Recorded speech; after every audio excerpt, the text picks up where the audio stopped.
Hello friends, welcome to Sangeetha's food gallery. നമുക്കിന്ന് സേമിയ ഉപ്മ അഥവാ സേമിയ കിച്ചടി എങ്ങനെയാണ് ചെയ്യുന്നത് നോക്കാം. ഇത് ചെയ്യാനായിട്ട് ആദ്യം തന്നെ നമുക്ക് സേമിയ ഒന്ന് വറുത്തെടുക്കണം. അതിന് വേണ്ടിയിട്ട് ഒരു പാൻ ചൂടാക്കാനായി വെച്ചിട്ടുണ്ട്. ഈ പാനിലേക്ക് 1 ടീസ്പൂൺ നെയ്യ് ചേർത്ത് കൊടുക്കുക. നിങ്ങൾക്ക് നെയ്ക്ക് പകരം ഓയിൽ വേണമെങ്കിലും ചേർത്ത് കൊടുക്കാം. ഇതിലേക്ക് 1 കപ്പ് സേമിയ ചേർത്ത് കൊടുക്കുന്നുണ്ട്. ഇതൊന്ന് റോസ്റ്റ് ചെയ്ത് കൊടുക്കണം. ഇപ്പം നിങ്ങൾ റോസ്റ്റഡ് സേമിയാണ് വാങ്ങിക്കുന്നതെങ്കിൽ ഇതുപോലെ റോസ്റ്റ് ചെയ്ത് കൊടുക്കേണ്ട ആവശ്യമില്ല. അത് ഡയറക്റ്റ് ആയിട്ട് തന്നെ ഉപ്മ ചെയ്യാവുന്നതാണ്. ഒരു മീഡിയം ഫ്ലെയിമിൽ തന്നെ വെച്ചിട്ട് വഴറ്റിയാൽ മതി കേട്ടോ. ഇതൊക്കെ റോസ്റ്റ് ആയിട്ടുണ്ട്. അപ്പം നമുക്ക് തീ ഓഫ് ചെയ്ത് കൊടുക്കാം. ഒരു കടായി ചൂടാക്കാനായി വെച്ചിട്ടുണ്ട്. ഇനി ഇതിലേക്ക് 2 ടേബിൾ സ്പൂൺ വെളിച്ചെണ്ണ ചേർത്ത് കൊടുത്തിട്ടുണ്ട്. നമുക്ക് വെളിച്ചെണ്ണയോ സൺഫ്ലവർ ഓയിലോ ഏത് വേണമെങ്കിലും ചേർത്ത് കൊടുക്കാം. ഈ എണ്ണ നന്നായിട്ട് ചൂടായിട്ടുണ്ട്. ഇതിലേക്ക് 1/2 ടീസ്പൂൺ കടുക് ചേർത്ത് കൊടുക്കുക. 1/2 ടീസ്പൂൺ ഉഴുന്നുപരിപ്പ് ചേർത്ത് കൊടുക്കണ്ട. 1/2 ടീസ്പൂൺ കടലപ്പരിപ്പ് ചേർത്ത് കൊടുക്കാം. ഇനി ഇതിലേക്ക് കുറച്ച് അണ്ടിപ്പരിപ്പ് കൂടെ ചേർത്ത് കൊടുക്കണ്ട. ഇത് ഓപ്ഷനിലാണ്. നിങ്ങൾക്ക് താല്പര്യമുണ്ടെങ്കിൽ മാത്രം ചേർത്ത് കൊടുത്താൽ മതി. ഇതൊക്കെ നന്നായിട്ട് റോസ്റ്റ് ആയിട്ടുണ്ട്. ഇനി ഇതിലേക്ക് ഒരു സവാള നീളത്തിൽ കട്ട് ചെയ്ത് വെച്ചിട്ടുണ്ട്. ഇത് ചേർത്ത് കൊടുക്കാം.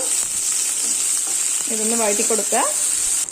ഇതിലേക്ക് ഒരു 1/2 ടീസ്പൂൺ ഇഞ്ചി വെളുത്തുള്ളി പേസ്റ്റ് ചേർത്ത് കൊടുക്കണ്ട. ഇതും കൂടിയിട്ടൊന്ന് വഴറ്റി കൊടുക്കണം.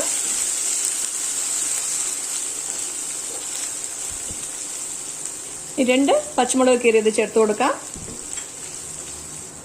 ഒരു വറ്റൽമുളക് പൊട്ടിച്ചതോടെ ചേർത്ത് കൊടുക്കാം. ഇതെല്ലാം കൂടിയിട്ട് നന്നായിട്ടൊന്ന് വഴറ്റി കൊടുക്കുക. കുറച്ച് കറിവേപ്പില ചേർത്ത് കൊടുക്കാം. ഇനി ഇതിലേക്ക് ഒരു ചെറിയ തക്കാളി കട്ട് ചെയ്ത് വെച്ചിട്ടുണ്ട്, ചേർത്ത് കൊടുക്കാം. വലിയ തക്കാളി ആണെങ്കിൽ പകുതി ചേർത്താൽ മതി. ഇതിലേക്ക് ഒരു 1/4 ടീസ്പൂൺ മഞ്ഞൾപ്പൊടി ചേർത്ത് കൊടുക്കുന്നുണ്ട്.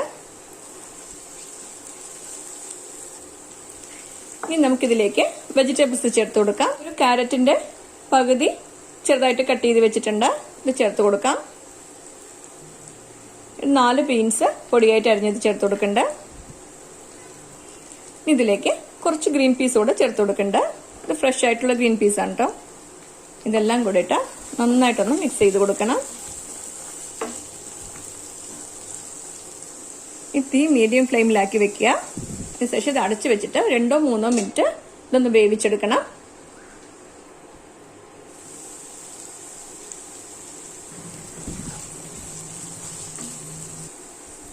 ഇനി നമുക്കിതിലേക്ക് ആവശ്യത്തിന് വെള്ളം ചേർത്ത് കൊടുക്കുക.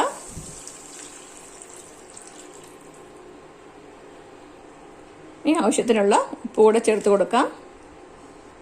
ഞാനിപ്പോൾ 1 കപ്പ് സേമിയയ്ക്ക് 1 കപ്പ് വെള്ളമാണ് ചേർത്ത് കൊടുത്തിരിക്കുന്നത്. ഞാനിപ്പോൾ എടുത്തിരിക്കുന്നത് നല്ല നൈസായിട്ടുള്ള സേമിയാണ്. നിങ്ങളെടുക്കുന്നത് നല്ല തിക്കായിട്ടുള്ള സേമിയാണെങ്കിൽ ഒരു 1/4 കപ്പ് വെള്ളം കൂടെ കൂടുതൽ ചേർത്ത് കൊടുക്കണം. ഇനി ഇതൊന്ന് തിളപ്പിച്ചെടുക്കണം. ഈ വെള്ളം നന്നായിട്ട് തിളയ്ക്കാൻ തുടങ്ങിയിട്ടുണ്ട്. ഇനി നമുക്കിതിലേക്ക് റോസ്റ്റ് ചെയ്ത് വെച്ചിരിക്കുന്ന സേമിയ ചേർത്ത് കൊടുക്കാം. ഇതൊന്ന് മിക്സ് ചെയ്ത് കൊടുക്കാം.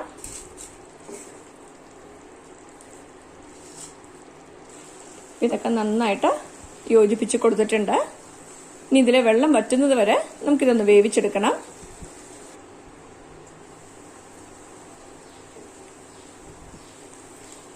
ഈ സേമിയയിലെ വെള്ളമൊക്കെ നന്നായിട്ടൊന്ന് വറ്റി വന്നിട്ടുണ്ട്. സേമിയ കറക്റ്റായിട്ട് വെന്തിട്ടുണ്ട്.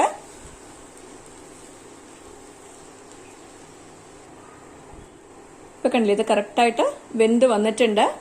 1 കപ്പ് സേമിയയ്ക്ക് 1 കപ്പ് വെള്ളം കറക്റ്റായിട്ടുള്ള അളവാണ്. തീ ഓഫ് ചെയ്ത് കൊടുക്കാം. ഇനി ഇതിലേക്ക് കുറച്ച് മല്ലിയില കൂടെ തൂവി കൊടുക്കണ്ട. ഇപ്പോൾ അടിപൊളി ടേസ്റ്റിൽ നമ്മുടെ സേമിയ കിച്ചടി റെഡി ആയിട്ടുണ്ട്. ഇത് വളരെ ഈസി ആയിട്ട് തന്നെ ചെയ്യാൻ പറ്റുന്ന റെസിപ്പിയാണ്. അതേപോലെ വളരെ പെട്ടെന്നും നമുക്കിത് റെഡിയായി കിട്ടും. നിങ്ങളെല്ലാവരും ഈ റെസിപ്പി ട്രൈ ചെയ്ത് നോക്കണം. ഇഷ്ടമായെങ്കിൽ ലൈക്ക് ചെയ്യാനും ഷെയർ ചെയ്യാനും സബ്സ്ക്രൈബ് ചെയ്യാനും മറക്കരുത്. നിങ്ങളുടെ ഫീഡ്ബാക്ക് അറിയിക്കും വേണം. Thanks for watching.